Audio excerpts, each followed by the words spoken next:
মানিকগঞ্জের সিংগাইর উপজেলায় জয়মন্টপ ইউনিয়নের হিন্দু বানিয়ারা গ্রামে বসতবাড়ি দখল ও প্রাণনাশের হুমকির অভিযোগ উঠেছে স্থানীয় কয়েকজনের বিরুদ্ধে।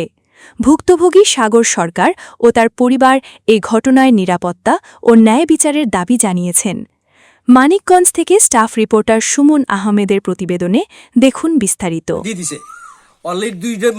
ভুক্তভোগী সাগর সরকার জানান, প্রায় 18-19 বছর ধরে তারা নিজ বসতবাড়িতে বসবাস করে আসছেন, কিন্তু সম্প্রতি একই গ্রামের পরাণ সরকার, নাতু সরকার, ননী গোপাল সরকার ও কার্তিক সরকার সহ কয়েকজন তাদের বাড়ি থেকে জোরপূর্বক উচ্ছেদের চেষ্টা করছেন। তারা নিয়মিত ভয়ভীতি প্রদর্শন ও প্রাণনাশের হুমকি দিচ্ছেন বলেও অভিযোগ করেন তিনি। অভিযোগ করছে আমার নামে মামলা নেওয়ার জন্য বলছে। অভিযোগ করছে হলো কার্তিক, ননী গোপালের পোলা আবুল, এই সাংবাদিক ওর নাম কি বিপ্লব। ওরা এইভাবে করে আমার খুব জ্বালাইতেছে, এমনকি আমার ভাইয়ের সহ, আমার ভাই অফিসে চাকরি করে তারা সহকারে জ্বালাইতেছে। বড় ভাই কইছে তুই টিন আনছস কে? আমাকে টিন দিছে মায়েরানির ছেলে সাগর, ওরা দিছে জমা রাখছে জমা জিনিসটা ওরা আইসে ওদের জিনিসটা ওরা নিয়ে যাক। ওরা আমার নামে এই বারবার করেই এনে আইসার লেজ্জকতা বললেই ও আমার নামে মামলা দেয়। এই কার্তিক এবং কি 2টা মামলা অলরেডি আমার দিয়ে দিছে। অলরেডি 2টা মামলা দেওয়ার পরে আমি ফ্রি নেই, আমার লেজ্জকতা বলতে হবে, এই দেশ নিয়ে আমার খাইতে হবে।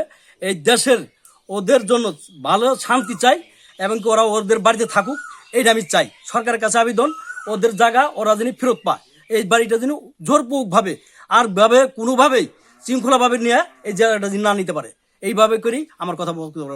তিনি আরও বলেন, আমার মা ও 3 খালার সম্পত্তির অংশ থেকে আমি আমার মায়ের অংশের মালিক হয়ে সেখানে বসবাস করছি। এছাড়া আমার এক খালার কাছ থেকে সাব কবলা দলিলের মাধ্যমে জমি ক্রয় করেছি, কিন্তু এখন আমাকে পুরো জায়গা থেকে বেদখল করার অপচেষ্টা চলছে। এই বাড়িটা আমার, ননী গোপাল, পরাণ, নাথু, কার্তিক, হেরা আমার বাড়িতে দখল করে আমার বাড়িতে তারাই দিছে। হেরা থাকবো এই বাড়িতে, আমার কোনো নিরাপদ নাই, আমারে মাইরে ফেলাই দিব, আমারে, আমার ছেলেরে, আমার স্বামীরে। এই বাড়িতে আইলে থাকলে মাইরে ফেলাই দিব, থাকলে মাইরে ফেলাই দিব। মানে আমার একটাই দাবি সরকারের কাছে, আমি একটু নিরাপদ চাই। এই যে হেনগান গেছে মাতার নেই, ওই নইনের পোলা পানি বাইতে এই গাছপালা কন, এই ঘর বাড়ি কন হেরা আমি দেখতো, বাড়ি ঘর দেখতো, তারপরে ডর আসিল। সাগর সরকার দাবি করেন, জমির খারেজ সংক্রান্ত জটিলতার কারণে ভুলবশত অন্য দাগে খারিজ হয়ে যায়, যা পরে সংশোধন করা হয়। কিন্তু এই সুযোগে অভিযুক্তরা তার প্রকৃত জমি নিজেদের নামে খারিজ করে নিয়ে পরবর্তীতে দলিল সম্পন্ন করেন। ফলে বর্তমানে তিনি নিজের বসতবাড়ির খারিজ করতে পারছেন না। তিনি আরও অভিযোগ করেন, অভিযুক্তরা তাকে মারধর করে বাড়ি থেকে বের করে দেয় এবং ঘরে টিউবওয়েল, মোটরসহ বিভিন্ন জিনিসপত্র নিয়ে যায়। এই ঘটনায় তিনি সিংগাইর থানায় একটি লিখিত অভিযোগ দায়ের করেছেন এবং মামলাও করেছেন বলে জানান। ভুক্তভোগীর ছেলে সৌরভ সরকার বলেন, যে কোনো সময় আমাদের ওপর প্রাণঘাতী হামলা হতে পারে। আমরা সরকারের কাছে আমাদের পরিবারের নিরাপত্তা চাই। এটা হলো আমাদের বাড়ি, আমরা অনেক বছর ধরে থাকি এখানে, 17-18 বছর ধরে আমরা ঘর করে রয়েছি। এখন আমাদের গড় তারা দখল করার চেষ্টা, দখল নিয়ে গেছে গা।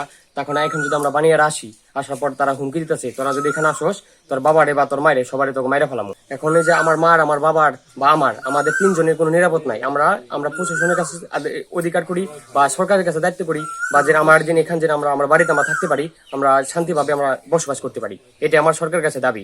এদিকে স্থানীয় চেয়ারম্যান প্রার্থী আতাউর রহমান বাচ্চু জানান, তিনি বিষয়টি মীমাংসার জন্য উভয় পক্ষকে নিয়ে বসার উদ্যোগ নিয়েছিলেন, তবে নির্ধারিত দিনে অভিযুক্তরা উপস্থিত হননি। তিনি শান্তিপূর্ণ সমাধানের আহ্বান জানান। স্থানীয়রা জানান, সাগর সরকার পরিবারটি দরিদ্র ও শান্তিপ্রিয়, তাদের সঙ্গে এমন আচরণ অন্যায়। তারা সুষ্ঠু তদন্তের মাধ্যমে ন্যায় বিচার নিশ্চিত করার দাবি জানান। এ বিষয়ে সিংগাইর থানার এসআই শরীফ বলেন, অভিযোগটি পেয়েছি, তদন্ত করে প্রয়োজনীয় আইনগত ব্যবস্থা গ্রহণ করা হবে।